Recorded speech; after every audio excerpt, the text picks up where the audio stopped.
Hello again. DD, that's DEE TV Australia over at YouTube here. And of course, GoFundMe page. And we're just going to keep going with some readings of, now that the parliamentary year has wrapped up, in Australia, where it's Saturday the 9th of December 2023, and it's a scorcher. It's going to be 39 degrees Celsius in Sydney today, and out in the west even more. And if you're at one of the myriad brilliant bands who are playing in Sydney tonight, you are going to boil far more than 39. Going to cook like a kipper. So I'm going to keep on going with The Disgraceful Dispossession of My Children by Timothy James Friedman, Ian Little and the Australian Federal Circuit Court, as well as DCJ New South Wales. And you would think at this point, oh my God, what is she doing? She's just bitching about everybody else and she has no self-insight into her own life. She can't see what she's done to cause this. No, I didn't do a single fucking thing to cause this. Actually, I was a professional childcare worker, running a 50-hour-a-week-long federal government-regulated family daycare service, which was spot-checked unannounced every 2 weeks by Julia Gillard's regime from 2011 to 2014. Hi, I don't know who's just logged on because it doesn't identify you, but whoever you are, you might want to look at what I just said. So I'm going to continue in explaining how the total architecture of dispossession happened to a tertiary educated mother who'd bought not one but three of her own houses, raised not one but three of her own children without a man, only a man sometimes in my eldest daughter's case and only a man sometimes in my youngest daughter's case, before they used the fact that I was decent enough to lend them my children sometime and actually otherwise known as incorporate them into their children's lives. And they exploited that as my mother died, and simultaneously I hemorrhaged from my womb with a tumour in my cervix which nearly killed me, bleeding to death. And at the same time, my mother's stepbrother, Warren Rogers, murdered his wife 12 weeks after my mother died, and they'd been married for 40 years, and they were grandparents just anew. And at the same time, I was had a family law court case come up in November 2016 and stood, and we got the wrong judge, Federal Magistrate Leanne Turner, who I want fired off the family law court. And also the moron, the mendacious moron who failed to notice that all of these catastrophic things I just described to you might have actually equalled severe trauma in me, and yet insisted that my child be ruled away to a psychopath called Ian Little, and who has not let my 11-year-old daughter see me since Christmas Day 2022 against all extant family law court orders and against all existing Article 9 United Nations Rights of the Child orders. And so because he's also practiced what's called parental alienation, if you look it up on Wikipedia, you'll find that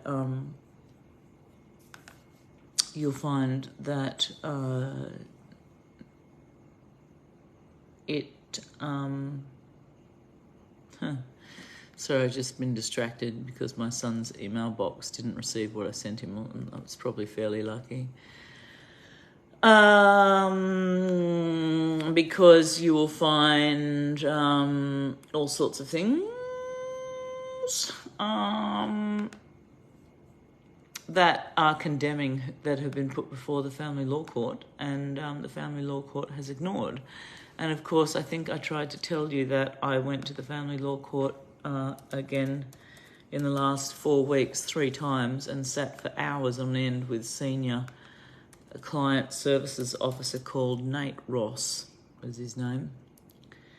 And after 2.5 hours, we lodged the document and then got told, no, you've got to put this on the contravention list. So I then spent 3 days of my life working out, as I've told you yesterday, every single date, time and place that was contravened since the 11th of October 2020, when my daughter was only 8 and now she's 11. So gone are all her the last of her beautiful, innocent, affectionate years. Now she thinks she's going on 20. And of course, with the contempt of Ian, Malcolm called a little, date of birth 22nd of September 1960. Look up his police record. You'll find no less than 3 women physically assaulted by him in that time frame, including me, and they were all his partners. But of course, coward that he is, and like so many men around the world who rape, bash and murder women, he didn't have the balls to do it in front of another man or out in public where he could have been, exposed. Which, hence, if you listen to all of my previous broadcasts, or even just the last 3 days, you will find that all of that is covered off, because that is an absolute no-brainer for legislative reform for women. So the no-brainer being that they could secretly record men who are doing this to them and have it be turned into admissible evidence in a court of law, because currently it's not. Currently, if you record someone and they don't know they're being recorded, unless you're ASIO or the Australian Federal Police with a special warrant to do so, that is not admissible evidence in court. But of course, in a he said, she said situation behind closed doors where women and their children are being murdered and abused and raped and literally abused by men routinely or otherwise, women need to be able to prove it. So they need to be able to have legislative reform immediately, such that they are able to produce evidence to show what's happening to them. And so here's something that was completely ignored, again, by the Family Law Court. This is Ian Little's... Danielle, it's Michelle. Look, it's hard to help someone that sort of slaps you in the face at the same time. Look, I wish you all the best with Ian. Ian is a really unwell person. He's not seeing me. I've never been with Ian since we broke up in 2009. That's when we broke up, 2009, when I had my knee operation. Never been with him since, had lunch with him, and that's the truth. I am an honest person, by the way, and I sincerely wish you all the best with him. I'm not prepared to get involved in this court case. I don't want to dredge up my memories of what happened that night when I hit the floor and had to go to the police. So, you could go to a police station and read quite a lot of things about Ian, which that's what happened to me, because I read about what happened with Lindy and Ian. I know he's unwell, and I genuinely feel very sorry for you. But look, I have no contact with Ian, nothing at all, and I don't want any contact with him. I wish you all the best. You have children, and I hope everything works out for you, but I don't want to get involved, and I don't have anything to do with any of the Littles. I don't want anything to do with any of them. So all the best. I hope everything works out well for you. Now, curiously, that woman, Michelle Daly, D-A-L-E-Y, Michelle with one L, is a senior eye care bureaucrat in the New South Wales state government. And curiously, the fuckwit, Federal Magistrate Leanne Turner, who I want removed from the bench of the Federal Court of Australia, particularly the Family Court, mendaciously, so that means lying, in case you didn't know, ruled out of evidence that crucial piece of evidence that I just tried to put forth, which was a voluntarily left voicemail message in 2013. So we're talking 10 whole years ago now. And at that stage, I had a 1-year-old baby and a 4-year-old child, Augie. So I had 2 children under 5. I'd escaped the domestically violent partner who she was referring to, Ian Malcolm Calder Little. Calder is C-A-L-D-E-R, and he's born on the 22nd of September 1960.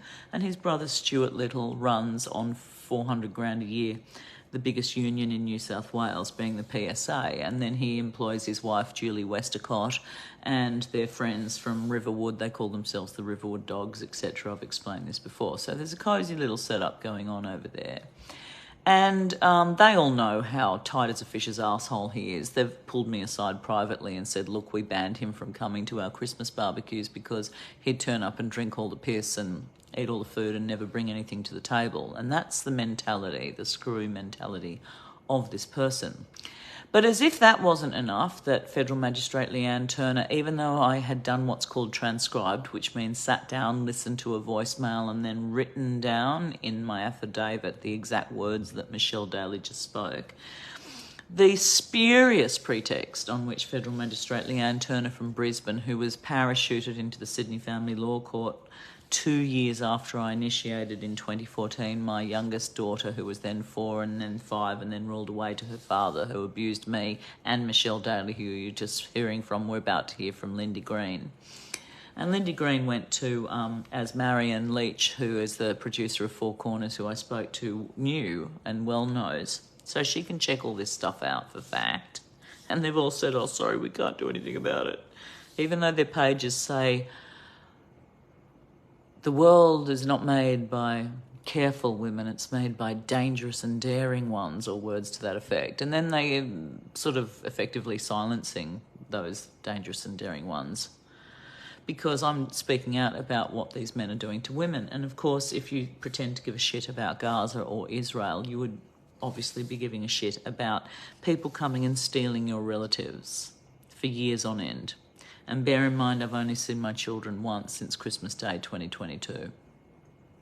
And bear in mind, 5 and 6 years before that, from the ages that they were 6 and 9 respectively, so now they're 14 and 11, haven't seen them much at all. And at one point, deliberately, from both the fathers, Tim Friedman and Ian Little, of my daughters, Alice Farrow-Pryke and Madeline Little, literally kept their phone numbers from me. And so whenever I would just phone each day, I would be allowed a crumb under Tim Friedman's regime of 20 minutes, no FaceTime, just 20 minutes on the phone per fortnight.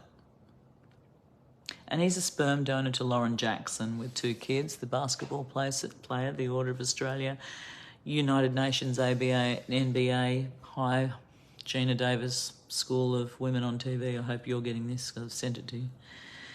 She's a United States NBA expert basketball player, and he's got 2 sprogs to her, 2 little boys, and then he's got another little girl, Camilla, with a woman who's a lawyer in Melbourne called Louise Braithwaite. And so these 2 men, Ian Little and Tim Friedman, alongside Penny Stockley, who knew exactly what was going on because she was running a cafe down at Thirroul called Honest Don's.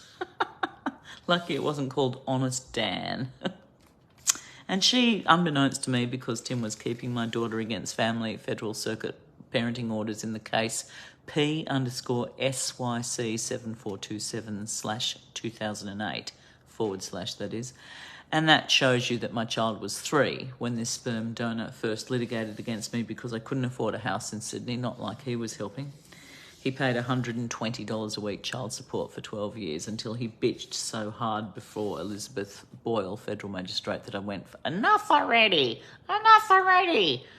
You know, if he wants the money back that much, he can have it. So we'll cancel our child support agreement that was independently lodged because he was a sperm donor. So it was an independent agreement for $120 a week for Alice, which is about $7,000 a year, which over 12 years is the princely sum of about $84,000.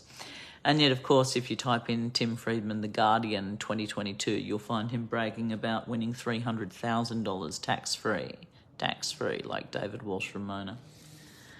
Not that they're the same 2 sort of people, but I do digress. Tax-free $300,000 in one weekend on the horses, on horse racing. But yet again, I do digress. So these 2 literally ganged up on me to remove my children from me. And as David Archer from the amazing band Peg, who's been around 20, 30 years in Australia now, great indie rockers. Hi, Dave, love you. Love your work. Used to be my neighbour up at Fegans Bay, and his brother Peter Archer is one of the songwriters alongside Peter Fenton for Crow. Shout out to them. Not like they give a shit. They hate my guts as well. I'm the people they grew up with. They believed that I was the dirty little slut who enticed him into a relationship, when in reality Matt Crosby was living on a bus as a deep alcoholic out the back of Mongalo, where it's minus 11 in winter, and he was freezing to death because his wife, Susie Higgy from the Falling Joys, had put an AVO on him alongside the Canberra or Queanbeyan police after he said something very stupid when he was drunk. And she had her best friend sitting next to her on the back stoop at the time that happened. So there was an actual witness, and so the judge upheld the AVO because the judge, she thought, well, you probably shouldn't have said to your wife, I ought to have finished you off with that knife. You probably shouldn't have said that, however drunk and pissed you were. And so in their 26-year marriage, that then got used by Tim Friedman against me, because Tim Friedman is best friends with an internationally famous, emeritusly great feminist academic called Jenny Higgie, and she tracks the history of women's art in the Western world and in other worlds all over the world. Jenny Higgie, look her up, from London, Higgie, and she's Susie Higgie's sister. And Jenny Higgie liked Tim Friedman, but like so much of the rest of the Australian music industry, Susie Higgie had the good taste to absolutely fucking loathe Tim Friedman. And sorry, Bernie, but Hayes, but most people. And unless the people that he's paying, of course, to turn up and make him look good in his band for the last 30 years. But again, I do digress. And of course, don't try me, Tim, for defamation, because every single word I'm saying is true and you know it. So these people all got together and conspired. There's like, oh, sucko her. Yeah, she's an out there, independent, single woman who's bought her own 3 houses. And she's done it without a single fucking cent from a man at all. $120 a week child support, by the way, isn't enough for food, let alone rent, when my rent was $300 a room, $900 a week at Clovelly for a 3-bedroom house in 2010. Before I'd even fed my children or clothed them or paid medical bills or paid, insurances and petrol and gas and electricity and the car and the car insurance and everything else. I mean, this place is a shithole. Australia is an over-expensive shithole because we're doing nothing about bringing the prices down, but that again is another issue. So that was a piece of evidence that I just played you from Michelle 1LE Daly, who you can look her up. She used to be at iCare, and I'll give you her phone number and email address if you don't believe me either. And that was ignored and thrown out of the Federal Family Circuit Law Court by Federal Magistrate Leanne Turner, who, again, was parachuted into Sydney Family Law Court with no prior carriage of our matter whatsoever. To rule in November 2016, when my mother had just died in June 2016, and 12 weeks later, my mother's stepbrother, my godfather Warren Rogers, like an uncle to me, murdered his wife with a pillow on the 13th of September 2016, simultaneously as I nearly died from a prolapse submucosal cervical fibroid. Look it up. A tumour in my cervix splitting me open and making me bleed 24/7. And so I stood there undefended, unemployable, obviously, in that state, and unable to afford a lawyer. And this moron, Leanne Turner, and her vicious moron, Dr. Lucia Vardenega, failed to take any of this extreme trauma into account as to a reason that I would be genuinely shaking and emotional. And what Lucia Vardenega said in her report was, and I quote, Ms. Farrow-Pryke has a palpable sense of needing to be in control.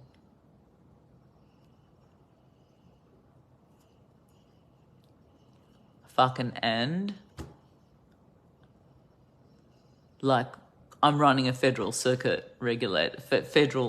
government-regulated family daycare service 50 hours a week with 4 children under the age of 2, so you would definitely need to be in control.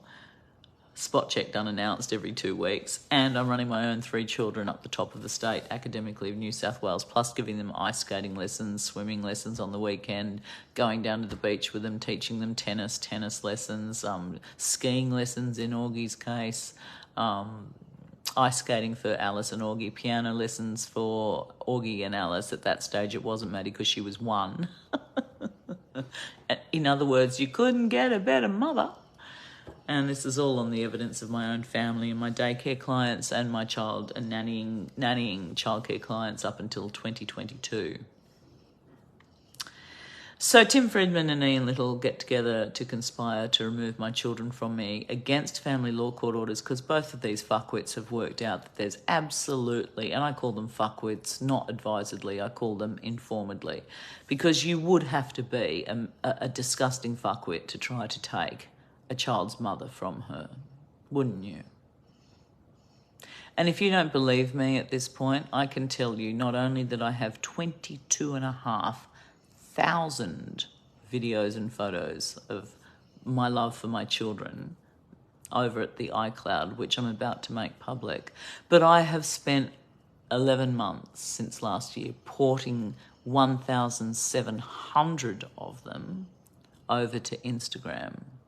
So type my name in, go on to Instagram, and show me one thing there that doesn't scream, I am devoted with love from the profundity of the depths of my soul and heart to my children. And you can't, and that's called evidence. Nonetheless, these two fuckwits conspired with each other, Tim Friedman and Ian Little, and Marnie Round, Tim Friedman's long-term girlfriend now, who, despite having no children of her own and putting up with 4 sperm donor children from Tim Friedman's 3 separate mothers of his 4 sperm donor children, made my daughter Alice Farrow-Pryke feel like total shit. And the way I know that is that Alice told me in 2021 when she was 16, she said, "Mum, I can't win." And this is in writing. So this is why I will be doing both of them in the Supreme Court of New South Wales. They said in writing, "Mum, I can't win. If I phone you, I make my life hell at home with Tim Friedman and Marnie Round. But if I don't talk to you, I hurt you." And because they had their financial and other 5-day-a-week clause with a W into her, as well as paying for her first year of university to live on campus and many other things, including Tim sending her to St Andrew's Cathedral School, Sax, where Lily James was murdered by Paul Thyssen about 6 weeks ago, now in the confines of a high-security elite private school in the CBD, the Central Business District of Sydney, Australia, murdered in her workplace by her being bashed over the head with a blunt object, and then he threw himself off a cliff because no one was going to control him, right? Just like my godfather Warren Rogers tried to murder himself after he took his wife Anne's life because he was going to control her, but no one was going to control him, right? So Ian Little, whose ex-partner Michelle Daly you just heard from there, saying that she was dragged off a bed onto a floor, passed out drunk, and the floor was, from a queen-size bed down to the floor, which was wood and covered by carpet. So her head hits the floor, and the next morning her ear's internally bleeding. She goes to the local hospital to report that, and the nurse is a mandatory reporter and says, "How did this happen to you? What's the cause?" And she tells the story, and she says, "Well, I'm sorry, I'm going to have to mandatorily report that for domestic violence," which she should have, and she did. And I'm a mandatory reporter because I have a Working with Children check, and this is why I'm doing these videos as well, not just, but one of the many reasons, is because I'm a mandatory reporter, so I'm calling the absolute neglect of the state of New South Wales under DCJ, previous Minister Natasha McLaren-Jones from the LNP, current Minister Kate Washington. I'm calling you out because I'm coming to sue you in the Supreme Court for what you've done by placing my son, who told you for 3 years that he wished to be restored to me because I was his loving and educational mother, quote from a judge in the Children's Court, Judge Stubbs, on the 22nd of February 2021, Judge Stubbs at Woy Woy called me an educational and loving mother, but then gave my son away, first to my sister, who was such a disgraceful Nazi of a human being that she then tried to give, despite having fake tits and 2 walk-in wardrobes and a $3 million house on the beach and a pool and a cabana, and pretending to be a Christian. She then tried to give my son, Augie, away to a foster carer who was a complete stranger to my son, called Yael, Y-A-E-L, Michelle, up in Mona Vale in the Northern Beaches. Look her up. Apparently one of my friends, Rick Jukevich, is one of her friends. Facebook's good like that. It will tell you who you know, who you know, who knows who you know, who knows who you know. And so is LinkedIn, for that matter. If you want to go campaigning, lads and lassies, get over there, type in policy advisors and start nailing them on the things that they're fucking us around on. So we've got one cardinal piece of evidence there, which is the woman in between, his ex-wife Linda Green and I. And we have 3 AVOs taken out by the New South Wales Police to protect Linda Green, his ex-wife, that's Ian Little's ex-wife, and then Michelle Daly in between, Michelle with 1 L, D-A-L-E wife, the person who you just heard from on this broadcast, who gave admissible evidence in a court of law because she was leaving the message on my mobile phone, and that means she knows she was being recorded, so therefore it's admissible. And I won't start again on what I've suggested about domestic violence because we need admissible evidence that's secretly recorded by women in order to get AVOs and then ankle bracelets attached to men. And I did all that in the last 2 days, so I won't go there again. But then on top of everything we have, as if 1 and 2 women's evidence is not enough for Federal Magistrate Leanne Turner and Dr. Lucia Vardenega, who ignored me and my plight. And she had all of this evidence in front of her and knew I was bleeding to death and my mother had just died and there'd been a murder in my family by my mother's stepbrother, my godfather, after 40 years of marriage at 68 years of age, Warren Rogers, on the 13th of September 2016. And so she ignores all of that. And then she ignores this. You fucking stupid, self-indulgent bitch. You're gonna fucking pay for this, you stupid cunt. Might just play that again for effect. You fucking stupid, self-indulgent bitch. You're gonna fucking pay for this, you stupid cunt. Now, right there, you're listening to the glorious words of one Ian Malcolm Calder, Calder Little, the brother of Stuart Little, who runs the Public Service Association. And that was left, as you can see, from the... As you can see from the tape rolling, that was left on an answering machine in a tiny little mini tape that we had back in the year 2000 before digital. And it was left on the answering machine phone of his wife, Lindy Sue Green, who went to Sydney Girls High, which is a selective public school, so she can't be too stupid. A rich Jewess whose parents paid for all of her houses and bought a house on Clovelly Beach into which Ian moved as the husband of Lindy Green. You'd think that was a pretty good deal, especially given, as Ian said, that Lindy was easy on the eye. And she was, she is. She's a beautiful woman. She's you can find her over at Australian Musicians for the Yes vote. Type in the Great Woolloomooloosas. She's been in 7 different bands and does a lot of yoga these days with Crohn's disease. But because Mummy and Daddy provided for her, she didn't have to do shit. In fact, she was even on a pension for Crohn's when she got legal aid to represent her, despite the extreme wealth of her family, the Greens, who owned a very successful chain of lighting stores in Sydney. And so she gave me this evidence and an affidavit on the 14th of March 2014. Again, that's my son's birthday. He was 5 at that time because he was born in 2009. So it's easy to remember these dates.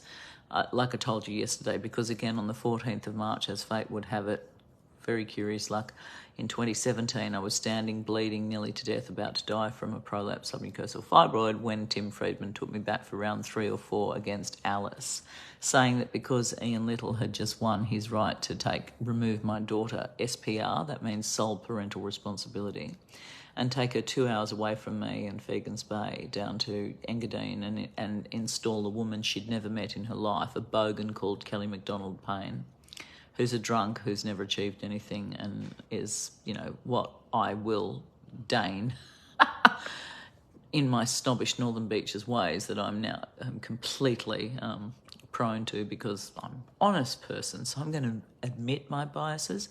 She's what I would call a bogan.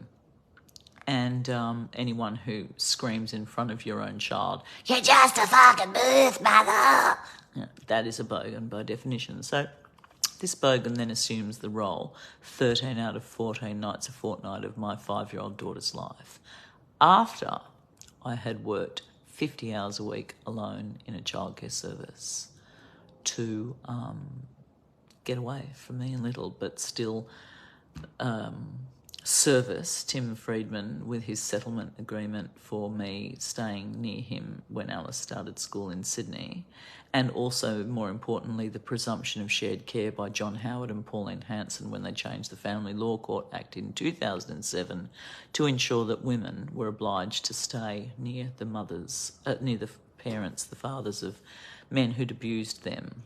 the presumption of shared care, meaning it was presumed that both mum and dad had the care of the children when they split up, irrespective of what abuse had been levelled on the mother, which is, just adding insult to injury, really, isn't it? And so there I was, peddling $900 a week rent in Clovelly with 2 children under 5 years of age, so they were in childcare at $140 per day each. $280 a day, $1,400 a week, 72 grand a year, less rebates, $54,000 out of pocket expenses. $900 a week rent, so that's $40,000 a year ish rent. $54,000 a year out of pocket expenses for childcare. Okay, so that's $94,000 a year before you've scratched your ass or fed your children or yourself or paid electricity or food, right? So single women, generally speaking, it'd be a slight understatement to say we cannot do this. And so Australia, if you are a woman watching this right now, particularly a motivated feminist, I ask you, and I'm coming for you as well, if I manage to survive the Christmas break for the 5th year in a row without my children, I'll be coming for you for a class action because, as I said the other day, my gynecological surgeon, Dr. Jennifer Cook, and you don't get to chop people's bodies open without 10 years training, do you? You really don't. My gynecological surgeon, who relieved me of my womb and saved my life at the expense of my house and in the midst of a family law court case, because that happened just after the November 2016 family law court case for Madeline. She said, as I told you yesterday, that she would sign if I caused a class action on behalf of all Australian women. So this is a shout out. Are you an Australian woman? Are you of child-rearing age? Have you ever been of child-rearing age? Were you obliged to put your child in childcare and lose fuckloads of your income every week in order to pay for that child's childcare? Just to keep your hat in the ring, keep your skin in the game so that you could keep your CV relevant as an architect or a doctor. Did you pay most of your income to your childcare bill each week? Well, as I said to Dr. Jennifer Cook, gynecological surgeon at Monash IVF in Bondi Junction, Sydney, Australia, she said, fuck yeah, I'd sign that. So cheers to you, Dr. Jenny Cook, because fuck yeah, male, but particularly female, alike in Australia, you should be signing a petition which becomes a class action on behalf of all Australian women of childbearing age to sue the federal government for the non-provision of universally free childcare, because under CEDAW, C-E-D-A-W, that's the Convention of the Elimination of Discrimination Against Women, C-E-D-A-W, enacted when I was 8 years old in 1979, in my lifetime, was meant to make incumbent upon voluntary signatory nations like Australia. We are voluntary signatories to that convention. It was meant to make incumbent that we provided and made and legislated domestic law that upheld our obligations that we were voluntarily signatory to in international law at the United Nations. CEDAW, C-E-D-A-W, the Convention on the Elimination of All Forms of Discrimination Against Women. And you think that $140 per child per day daycare costs is the elimination of discrimination against you, do you? Do you, ladies? I don't think you do. So I think your brain cells are working. And I don't think that you think it's the elimination of discrimination against women to have our HECS debts going up when we necessarily take time out of the unpaid workforce to rear our children, otherwise known to the economic rationalists as future Australian taxpayers. I don't think that you think it's fair that we bear the lion's share of $140 per child per day for family child care or family daycare or childcare costs, or the care and nursing of our elderly relatives, which we also do the line share of. Do you? Do you? You're not that stupid, right? You can see how the boys have got that rigged. And I don't reckon you think it's fair that leaving a violent man, you should be fleeing with your children to a shelter when he should be being dragged by the throat out of the premises of the house. You think that's fair? Do you? Do you? No, I don't think you do. I think you've got a working brain cell, and I don't think that you think that's fair. Those men should be made to get the fuck away at a very safe distance. And do you think it's fair that we have a highway patrol system where the boys and girls in blue get to go woo, woo, woo, and speed up the highway, breaking the speeding rules to chase people? It's a whole dedicated wing of every state and territory police force called the Highway Patrol. But they don't patrol domestic violence perpetrators threatening to murder women and their children, do they? Do they? Because if you had GPS monitored ankle bracelets stuck on those ankles of those disgusting pigs who threaten women and children with their lives or to abuse them in any form, and then the woman has proved this because we first changed the law to make sure it is admissible evidence that her secret recordings of him doing that are approved by a judge because her life and her children's lives are in danger. And then we dedicate like a rollout of the Rural Fire Service style volunteer National Brigade, because if you can fight the fire front with your expensive GPS monitored trucks and your expensive Rural Fire Service headquarters that monitor where all the personnel are and the trucks are, and you've got different hoses, g'day Scott Morrison, you pathetic non-hose holder. And you've got everybody trained in a rigorous program before they can get anywhere near being a volunteer in the Rural Fire Service, then you could probably train them up to hold a taser against a man who is threatening a woman and her children with her life, like Hannah Gatsby's and her 3 children were murdered at the traffic lights, and like Tara Brown in Queensland, and like the 66 women this year, 6 alone in the state of South Australia last month. I reckon you're a smart woman, so I reckon you can cause a class action for that, can't you?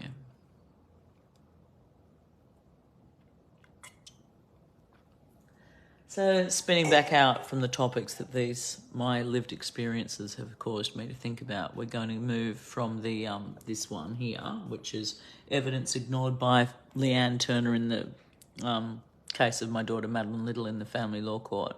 Self-indulgent bitch. You're gonna fucking pay for this, you stupid cunt. And so Lindy Green, who gave me that admissible evidence, or it was meant to be until Judge Leanne Turner in the Federal Magistrates Court in November 2016 ruled that out of evidence of my daughter's case when she was only 5 years old, despite the fact that I'd spent 4 years alone, 50 hours a week, running a federal government-regulated family daycare service to leave that man, who you just heard while I was pregnant, who also told me that he could kill me and get away with it because everybody would believe it was in self-defence, and slammed the door in my nose when I was pregnant when I found out he was fucking a woman called Suzanne Ashby. And, you know, he'd been doing this for 37 years, apparently, since they were 17, and so therefore could have infected me with a sexually transmitted disease in utero when my baby was in utero, and then laughed after I'd sustained 2 abortions, not 1 but 2 abortions inside of 6 months just prior to falling pregnant at 41 years of age on the last day of my period.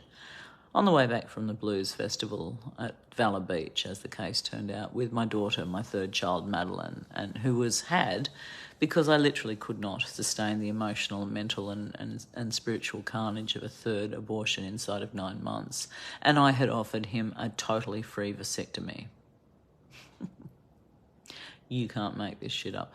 Just to top everything off, I had offered him a totally free vasectomy, and I'd rung up and got all the information and put it through to him from Randwick Hospital, where men could get that procedure done. But of course he didn't want to touch his precious cock and balls sack, did he? But he'd happily subject me to 2 abortions and then a child whose neck he then wouldn't strap into a pram when he went to take her out in the first 2 weeks of her life for a casual walk on full pay from the Public Service Association union that his brother runs and that he works at. He was on full pay for paternity care, but I was back as a small business owner 50 hours a week with a 2-week-old baby being breastfed 3 times a night, and he turned up to take her out for a walk, and I asked him to bring me a coffee. So after he stuck his hands out for the $4.50 costs of the coffee back, no shit. I mean, you should be in jail for that one alone. He then refused in an argument which I couldn't do anything about because I had 4 little children in front of me. By regulation of family daycare work, I had 4 little children in front of me. And so he refused to strap her into her pram. And I was like pulling down the cover over the front and pinning a soft pure cotton cloth to it so that no sun could come in. And he refused, and I said, "You've got to strap her in. Hang on, you can't leave yet. Yeah, you haven't strapped her in." He went, "Don't tell me what to do." Like the fucking disgustingly demented Donald Trump narcissist that he dangerously, deeply is, according to Lindy Green, Michelle Daly, and me, and Kaz. And 3 of us are on the police record. This fuckwit argues that he is not to be told anything because he's so fucking incredible. Of course, he's fucking fragile little ego, can't be told to strap a less than 12-week-old baby into a pram when going downhill to the beach at Clovelly from the top of Fewings Street. Look it up on Google Maps. Fewings Street, down to the beach at Clovelly, downhill all the way. And under 12 years old, the child has no neck control. So he then tries to stunt after sticking out his hand for $4.50 coffee back on full pay from the PSA when I was back at work 50 hours a week, breastfeeding 3 times a night, looking after 4 other people's children in a family daycare service because I couldn't afford childcare in Australia, which is, again, for the second time, why if you have half a fucking brain cell in your head or a heart cell or a spine, you need to unite with me in taking a class action against the federal government of Australia for the total failure, rhymes with Australia failure, the total failure to provide universally free childcare to all women immediately. And all the other reasons are covered off in the previous broadcast here for that as well, financially and socially and otherwise, socioeconomically. And so he then, to my horror, because I've got 4 children to look after, so I can't chase after him down the road out the back gate and chase him and say, "Listen, you fucking negligent asshole, don't take my child anymore, come back here, I'll strap her in." He literally pushes and blows me off because this is one of his maniacal, narcissistic head moves. He tries to push and blow me off as a pre-12-week-old baby who's got no neck control heads out of my house while I'm looking after 4 other people's children and he's on full pay from the PSA, takes her out for a stroll at 10 o'clock one morning down to the beach and refuses to strap her body into the pram. And I had, of course, a total neck brace, which is a beautiful, lovely, soft terry toweling, U-shaped brace that keeps her head in the same place so that her neck's not hurt. No, he wasn't complying with anything out of basic common respect that her mother said.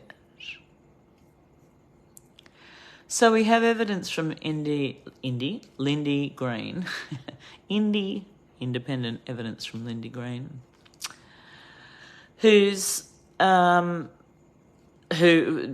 gave me that voicemail from Ian Malcolm called a little, date of birth 22nd of September 1960, now age 63 years of age, to my 52, about to be 53, and he's kept my child from me against all family law court orders and all United Nations Article 9 rights of the child family parenting orders for literally 5.5 years, and definitely completely since the 11th of October 2020.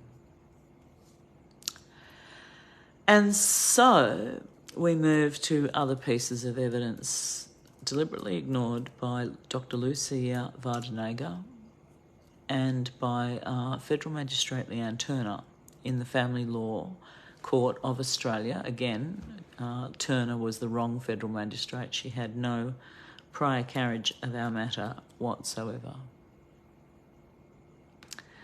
And so we get her coming in, and both Lucia Vardenega, a psychologist from the Family Law Court, and she makes an independent children's report, which a judge relies on heavily because they're very used to, entrenched mud-slinging parties at these stages, the mother and the father slinging mud. He said, she said, that won't happen, they can never do this, they are a complete, and they're used to this, so they need an independent person. And so in their genius, the Family Law Court, of course, retain a retinue of psychologists. And apart from the voicemail that I just played you from Michelle Daly, an senior iCare government bureaucrat, Michelle with one E, remember? Daly, D-A-L-E-Y, look her up, she's there. Apart from ignoring Michelle Daly's admissible voicemail evidence left on my phone about how her head hit the floor and she doesn't want to dredge up her memories of the night she had to go to the police, and that she knows Ian Little is, quote, unquote, really unwell, obviously here, we then have this completely ignored. Now, this is the affidavit of a deponent called Lindy Sue Green, and again, it's on my son's birthday, as fate would have it, 14th of March 2014. Now, I can't see what you're seeing at this stage, so I'm going to pivot a little bit so that you can get a good shot of that. I'm going to bring it up. So Lindy Sue Green, this is my youngest child's father's ex-wife, Ian Little's ex-wife, she got rid of him after 2 years.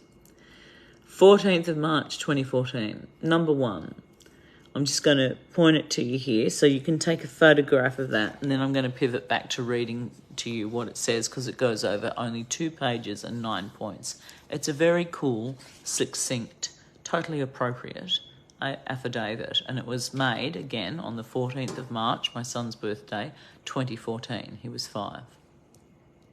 1 month before his real father, died of an overdose, and 5 weeks after my son had re-met him because my son's father had headbutted me.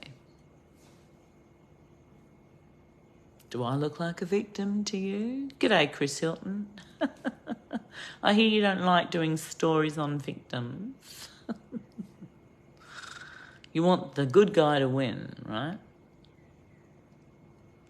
Friend who's been through so much. G'day, Marcus Gillizo. You know what this is like. You've nearly lost your entire career at one point. So you know what it's like to be absolutely shitting yourself, except that you had a wife and your children beside you, and I'm completely bereft of them for 5 years. So the chips are very much down here, and I'm pitching. Trust me, I'm fucking pitching. Because this shit is happening to 10 people I know, and they're suicidal.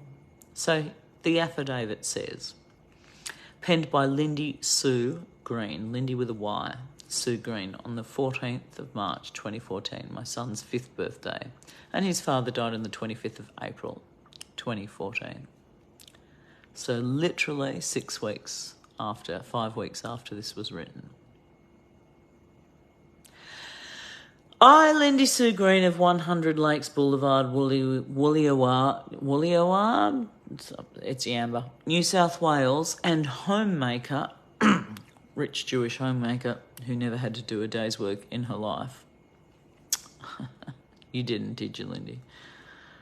Louis said it. Ian complained about it. But fuck, it'd be great if I didn't have to either. Wouldn't that be excellent? Rich parents. Woo! Inheritance. Yeah? Couldn't give me an updated one, did you? I, Lindy Sue Green of 100 Lakes Boulevard, Woolwah, New South Wales, and homemaker, make oath and affirm, because she doesn't believe in God despite being Jewish. That's great. I was married to Ian in April 1998. The marriage lasted less than 2 years. That's point one.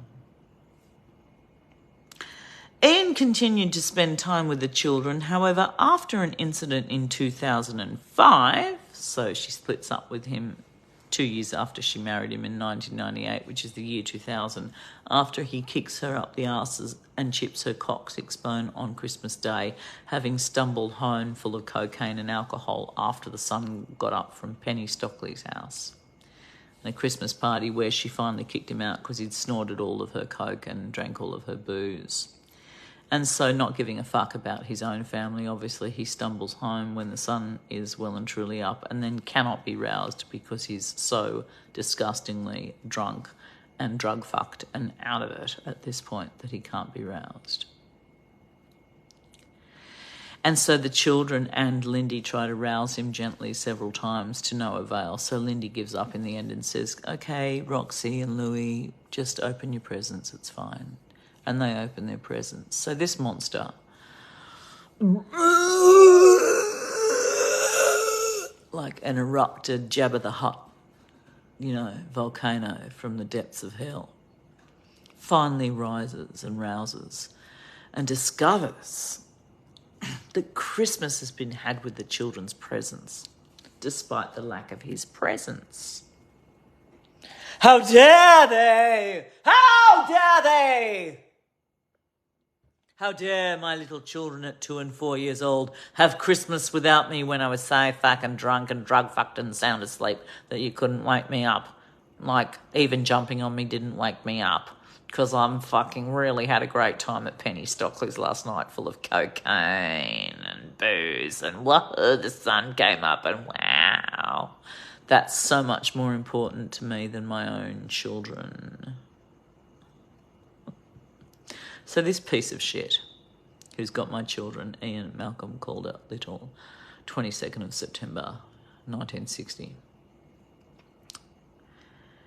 proceeds to kick his wife up the arse in front of her kids on Christmas Day and chip her coccyx bone because he wakes in a real temper like all Donald Trump narcissists do when they work out that they've been defied on any level, despite the fact that that defying was completely legitimate, wasn't it?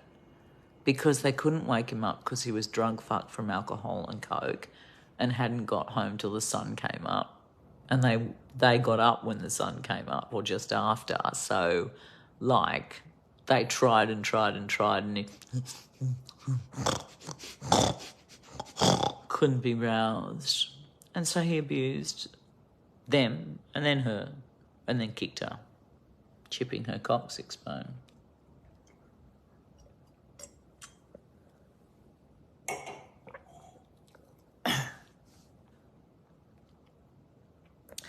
I was married to Ian in April 1998. The marriage lasted less than 2 years. Ian continued to spend time with the children. However, after an incident in 2005, Ian's visits were ordered by the court to be supervised. Point 3. The court ordered Ian to do a 6-week anger management course, which was completed. Point 4. The orders contained a clause that Ian was not permitted to drink alcohol for the 24 hours prior to and during the duration of the visits with the children. This is Lindy Green. And then, of course, page number 2.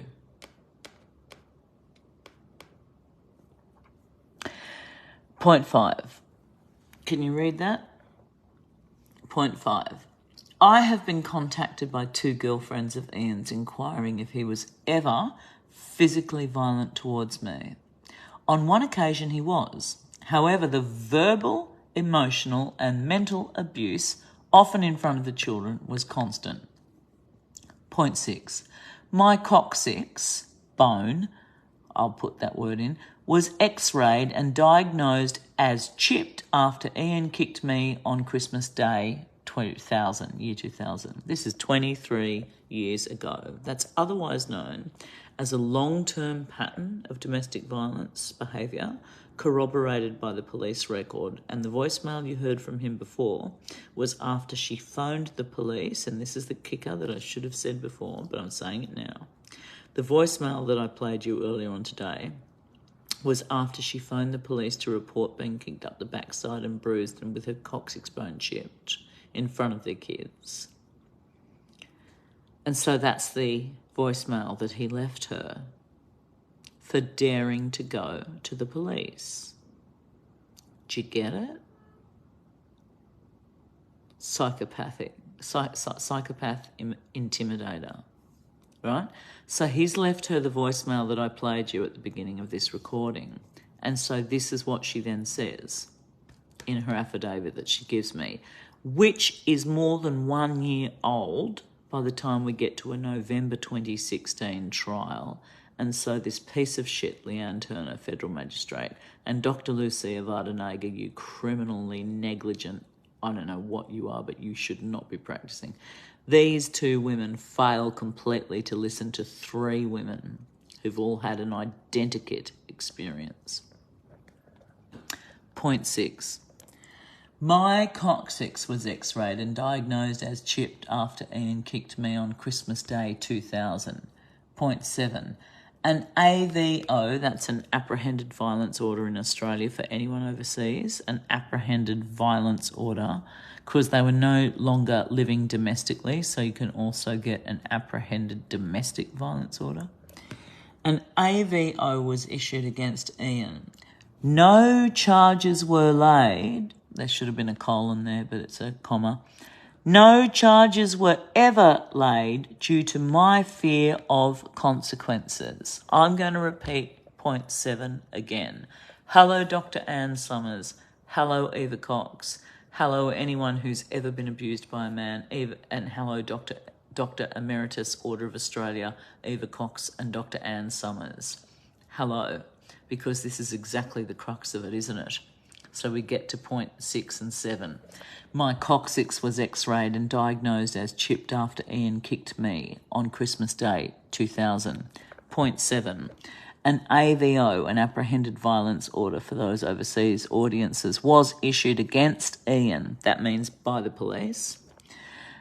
No charges were laid due to my fear of consequences. And we heard in the voicemail down the very front of this broadcast we heard what he said to her. And he said the words, "You stupid, fucking, self-indulgent bitch. You are gonna fucking pay for this, you stupid cunt." Charming. Timothy James Friedman and your elite, lovely Whitlams on the right side of history, playing with the Sydney Symphony Orchestra and cushing up to all of the rich people you went to school with. You defended this person and you had all of this information and you still did it, didn't you? Shame on you. Because you then cynically used this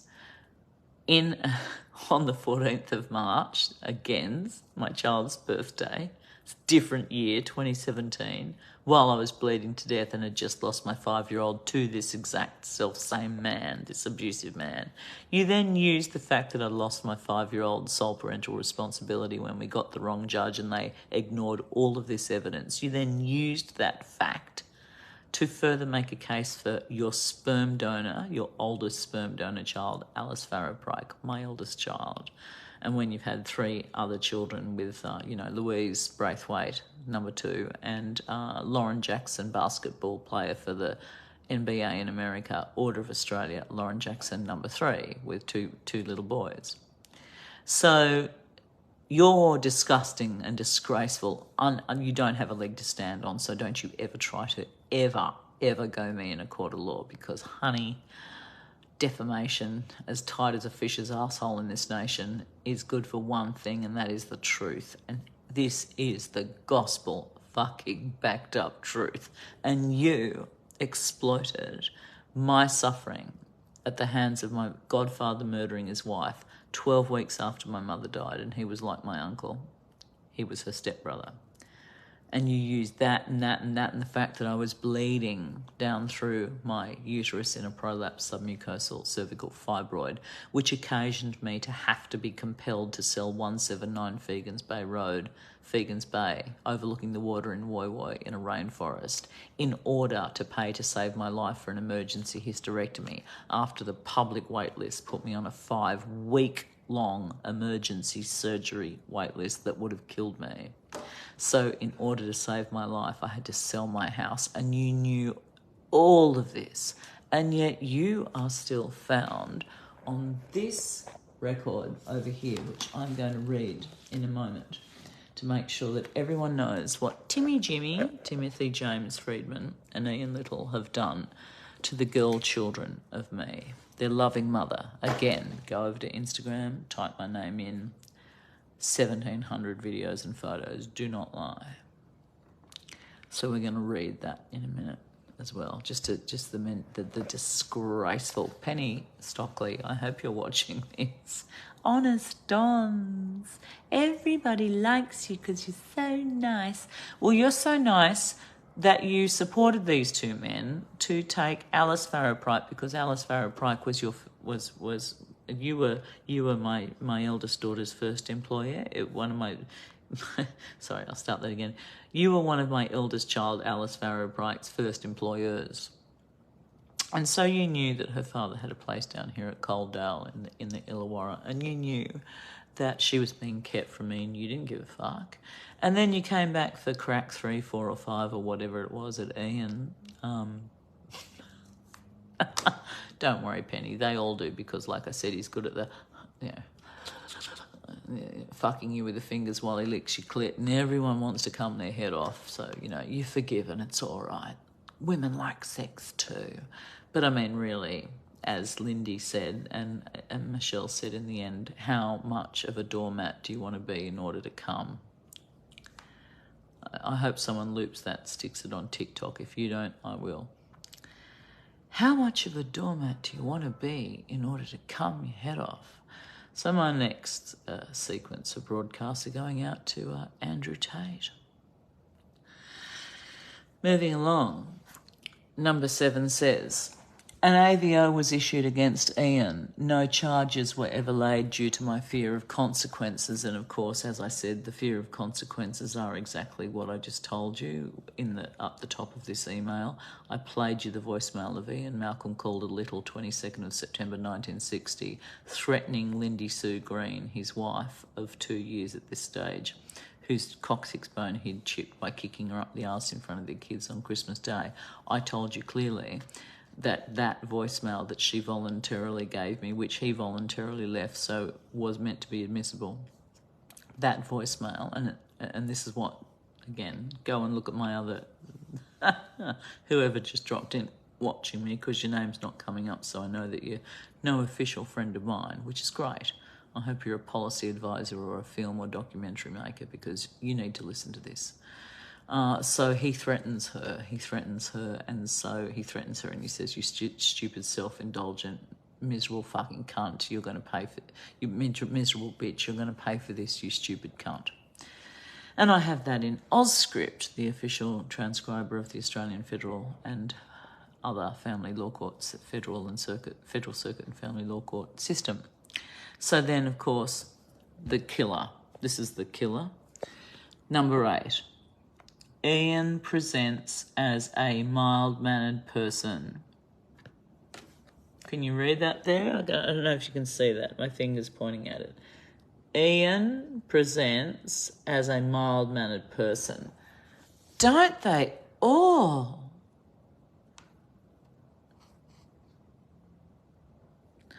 Butter wouldn't melt in their fucking mouths, would it? Eh? Think you can't broadcast me? Just go when I say butter wouldn't melt in their mouths.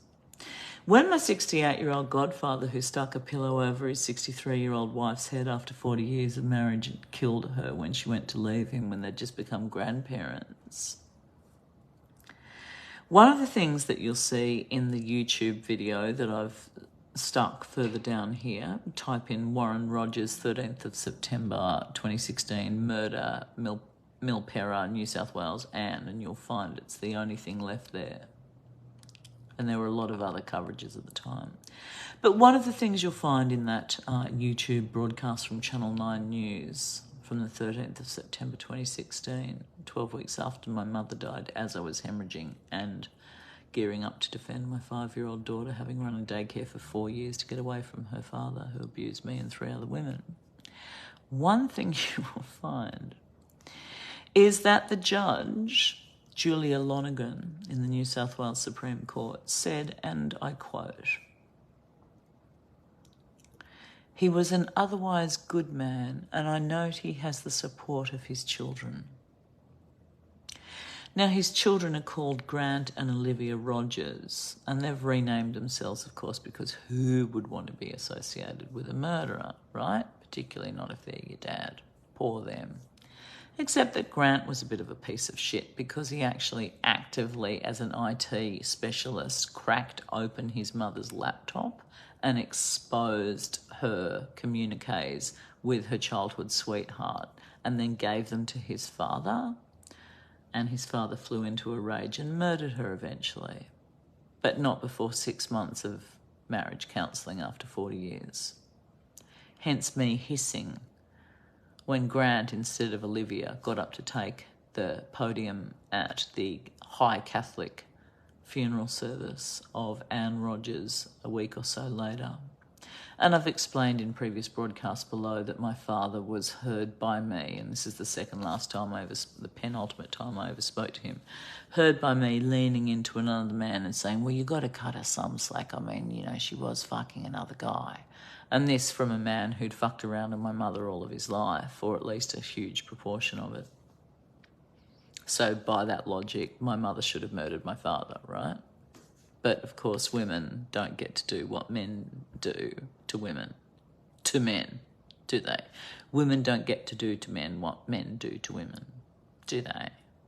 And you're just going to sit here and go, "Oh, this silly bitch has got a problem with men," aren't you? Or is your brain working? Is your spine working? Is your heart working? Are you noticing the stench and the filth of the patriarchy? Covered off in all of these previous videos with their budget spends on redundant things, but somehow just not universally free childcare, which would truly at least have a relevant, serious springboard effect start of catapulting women into the realm of proper equality with men. It's not total because they can still and do murder us. So then point 9 says, to get to the conclusion, in 2009, the court permitted myself and my children to relocate to northern New South Wales, and I currently have minimal contact with Ian. Affirmed by the deponent in Yamba, 14th of March 2014. My son was 5. Her daughter Roxanne, to Ian, had been born in 1998, so by this stage her daughter was 16. So thereabouts, 2014, we're in 2023, add another 9 years, her daughter's now 25. G'day, Roxy. Roxanne Ray Green Little. I hope you weren't there when Louis Green got whacked over the head by Ian Little and his nose started bleeding. So this is the architecture of the dispossession of my children. And of course it's now Saturday and it is December the 9th. And of course it was Saturday the 2nd of December that I last saw them or heard from them, because I've phoned them all week since taking them at great expense, except Madeline Little, because Ian Little did not let her come. and said, the mother's trying to impose, as usual, her fucking impositions on the child, when actually I was trying to turn my gorgeous child's mind and heart onto the workings of the cosmos and the universe, as explained by one of the most intelligent and gorgeous men on the planet, Professor Brian Cox, with absolutely huge pictures. You can see it on my Facebook here publicly. Pictures taken from the James Webb and the Hubble telescope of billions and billions of galaxies and stars, as he explained all of this, whilst the Sydney Symphony Orchestra under Benjamin Northey was conducted to play Mahler and other amazing pieces of music, even though Mahler was anti-Semitic. Did he have a chance under Hitler? I wonder. More importantly, do you or me or any other, or I or any other women in the world, in a first world democracy, have a chance under this regime where 3 separate females, New South Wales Police record corroborated evidence was ignored by not one but 2 female members of the Family Law Court, Federal Magistrate Leanne Turner and Dr. Lucia Vardanega. And on top of it, I'm in my 5th year now, so please forgive me. My 53rd birthday is on the 23rd of December, so it's always been the day that everybody leaves to go to their family's house for Christmas, so no one's ever around. And then there's Christmas. And then there's Elise Johnson suing Natasha Farrow-Pryke, who's living out the back of Tamworth with Spike, her little 10-year-old boy whose father's dying of cancer. G'day, Rod Dry, if you're watching this. Nice man. So she couldn't afford housing or anything and didn't have a job, so she's out the back in a friend's loaned fibro shack, boiling in summer and freezing in winter with her 10-year-old boy, whose father's now dying of cancer, and she knows nobody out there and is close to no one. And yet my father, Leslie John Farrow-Pryke, and his cunt of a wife, and I say that word advisedly, I use that word advisedly, in the Macquarie Dictionary it means a despicable human being. And I've got one of those. I'm sitting on it, so I get to use that word however I like. I'm appropriating that word back from the disgraceful word that men turned it into. We could call her a prick of a human being, but we all know it doesn't have the same punch, don't we? And she, with her inheritance of her dead husband's P&O wealth, encouraged my father, Leslie John Farrow-Pryke, Google it and type in Manly Local Court and type in the fact that he took her to court in 2020 to try to sue her as a single mother for $45,000 and then tried to rope me into it, which gets to my conclusion. Tried to rope me into it by saying that, writing me an email in lockdown in Tasmania, stuck as I was interstate, unable to see or touch anybody, with my partner having fled for somebody worth more money so that he could smoke and drink still and eat, because he couldn't do that on the dole. In lockdown, with no more work with Nick Cave. And the bad scenes. Because he was their front of house sound guy, Matt Crosby. And I'd known him since I was 17.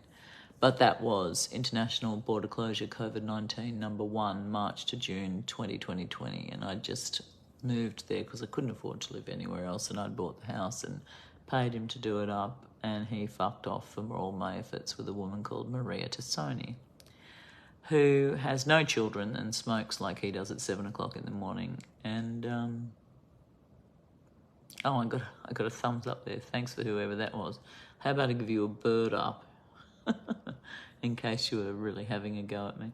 So he fucks off with Maria Tassoni, and she used to be Paul Keating and Bob Hawke's personal National Australia Bank high professional liaison. And so she took shares. She was offered shares in the portfolio, her wealth portfolio. So she is worth about $20 million conservatively. You know, she's got an 1850s National Heritage listed cottage, and then she's got an entire block where there's apartments upstairs and a cafe downstairs. And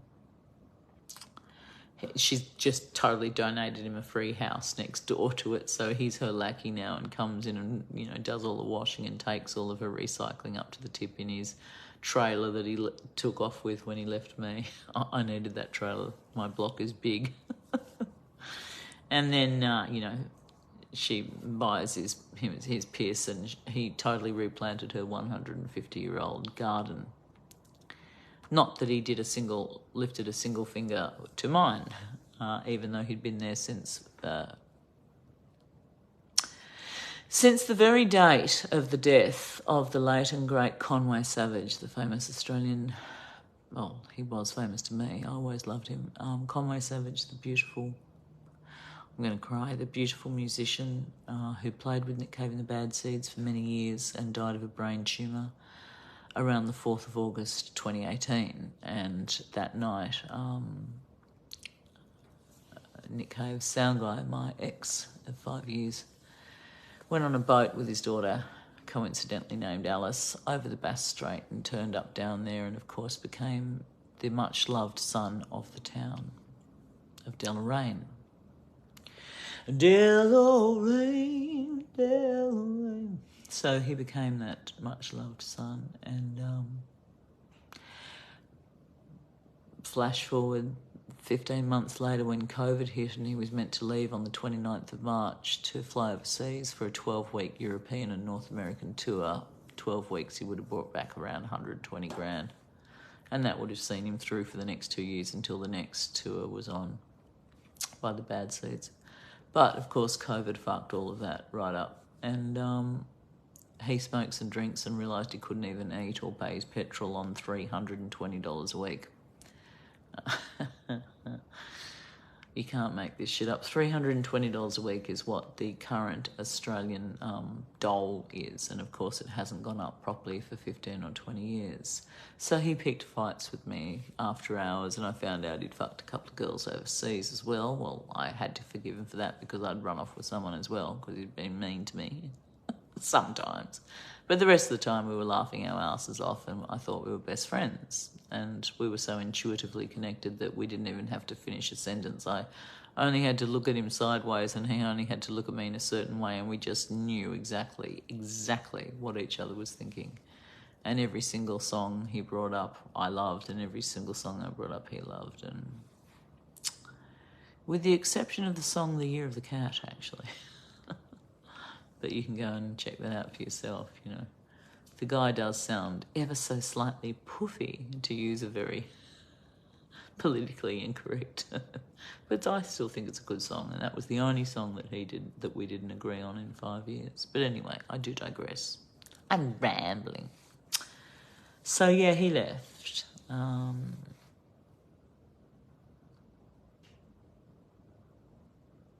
And he was my best friend. And he had given me this. But he had also managed to tell these two other women overseas, Catherine Stewart, a scientist who'd suffered a murder in her workplace in Canada, in Vancouver, I believe. So had recently quit, but she liked him a lot. She'd met him somewhere. And then there was Cat Power's tour manager, whose name's Katie Muldoon. And I found these emails not because I violated his space, but because he bought, get this, just one of the many other thousands of stories that could spin off from this major story, Screen Australia or Film Australia or You Film Producer. One of the many stories. You got to laugh because, of course, you know, you were crying at the time. One of the many stories was that he'd smashed his iPhone, so he went and bought a new iPhone off of eBay for something cheap down in Launceston, and I went with him and we got it back home, and it was two-step authentication, which is a cute name for the story, by the way. Two-step authentication. Bear that in mind. The two-step authentication was driving him nuts, and he can't deal with digital. He likes analog, and he's fucking brilliant at it. You know, he's the world's best. Radiohead asked him to join their team, and he blew them off, would you believe? But he does Cat Power and he does Nick Cave, and he's done, you know, Ravi Shankar and Nora Jones and Brian Ferry and just Chris Smithers and the great genius jazz singer, the old man who Ray Charles championed, but he was signed to someone else and they couldn't break his contract, and he ended up being a bellhop on the door of the Astor Hotel all of his life until at the very end. Jimmy, I'll open my iTunes. This beautiful man. In fact, I'm going to put it on. Oh my God, I'm going to cry. Here you go. So if you're still with me, you get to have a teary end. Jimmy Scott.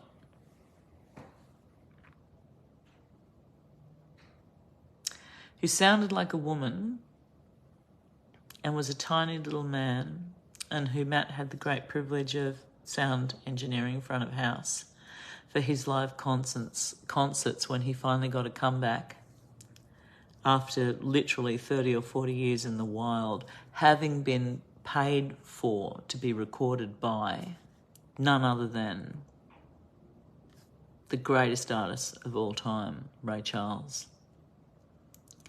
And Ray Charles invests in Jimmy Scott, and Jimmy Scott's contract's all tied up and they can't release the album. So Jimmy Scott, like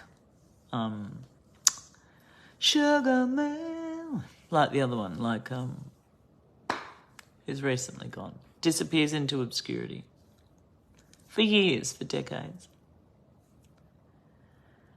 And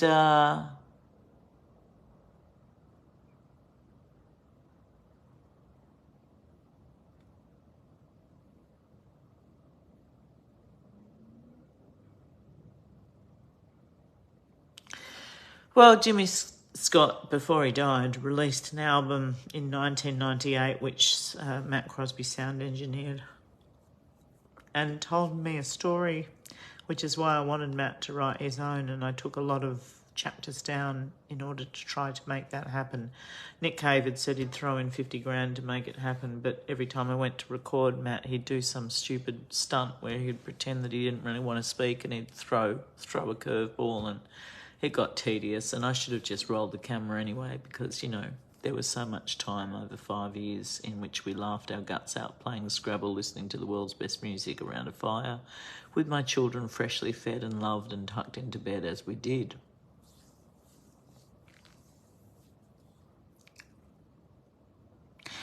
To finish off the story, he bought a phone and it had two-step authentication on it.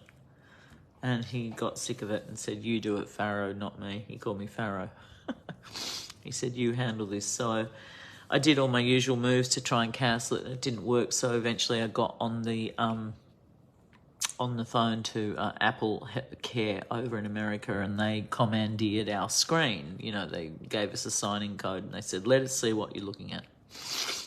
And then in the end, they just said, "Look, we're going to send you a link. We'll send you a link, and you click on that link, and that will walk you through the steps of how to get rid of Matt Crosby's two-step authentication on his freshly purchased iPhone from eBay." Couldn't find it. We were sitting there for 5 minutes. I'm going, it should have come in via satellite by now from America, surely. It's been 5 minutes. It's still not in the inbox. Still not in the inbox, Apple.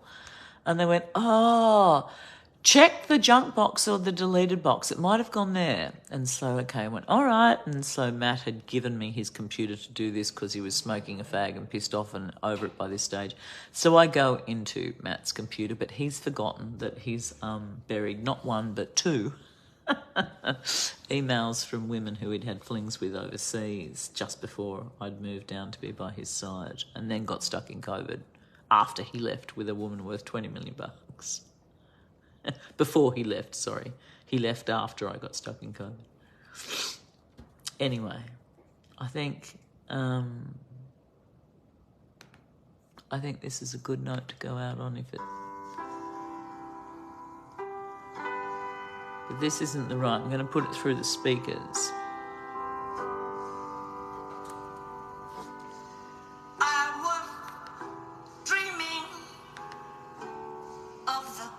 I'm going to put it through the speakers.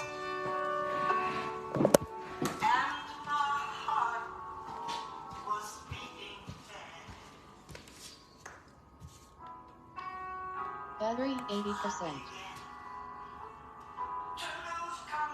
We'll see if we can get this working. This is the late and the great Jimmy Scott, who had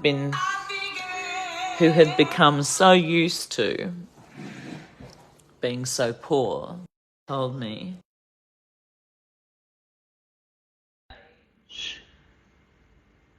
One night he lost his wallet and he would not start to sing until he found his wallet because he was so insecure. After years and years and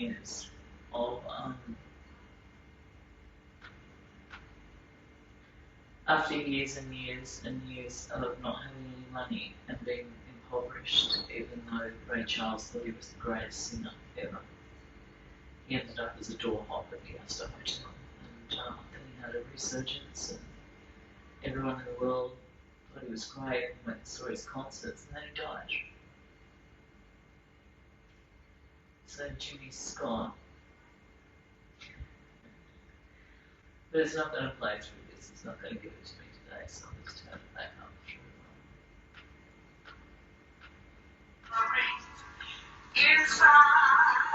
How appropriate, I was shivering inside, that's what I do every single morning when I wake.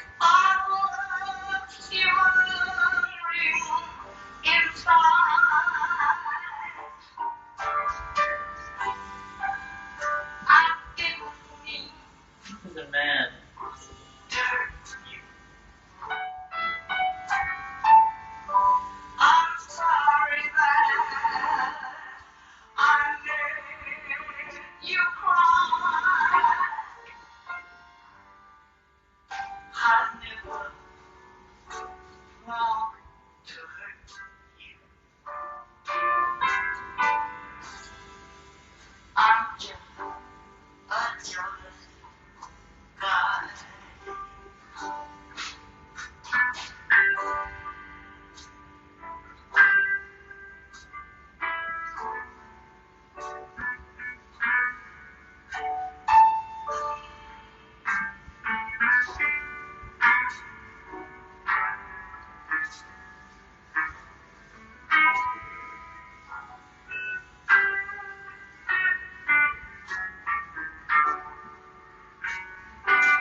Anyway, you get the impression. He's a genius, and one of many, and we used to laugh our guts out, and then I read from these two emails that I found accidentally in the junk box from two different women, Catherine Stewart, the scientist in Vancouver, and Kat Powers, tour manager, a woman called Katie Muldoon, some 20 years younger than my ex. That's now, I'm 52, about to be 53, so 58. Smoking and drinking like a trooper, so he won't be here more than 3 or 4 years, because they all die early. Smokers like Bowie and everybody else, my uncle. So, love them while they're here, right? And I did. And it made a complete humiliation to me because I received these, it's just one of the many, many knives and one of the many, many deaths by 1,000 swords. I received this, I saw this email because I was trying to help him. So, no good deed shall go unpunished, as the old saying goes. Livo, no good deed shall go unpunished. I found not one but 2 emails from 2 separate women describing to him how they couldn't understand why he was still over here with me when what he had told them about me was and then listed. And I won't re-humiliate and traumatise myself from that because it was painful. And, and at the same time he was telling me that he was miserable and that there was a woman up the road making him, quote, a better offer. She had $20 million, so there he went. But not before. He refused to go of his own volition, so he pulled the oldest move in the book, and it was so revolting to me that I threw him out because he had a shred of decency left. And so one of his fucking idiot mates, an Aboriginal woman called Darlene, called the cops. put me in the ship for getting rid of him, for fucking around with 2 other women after giving me a ring. And one of the emails said, but I never proposed.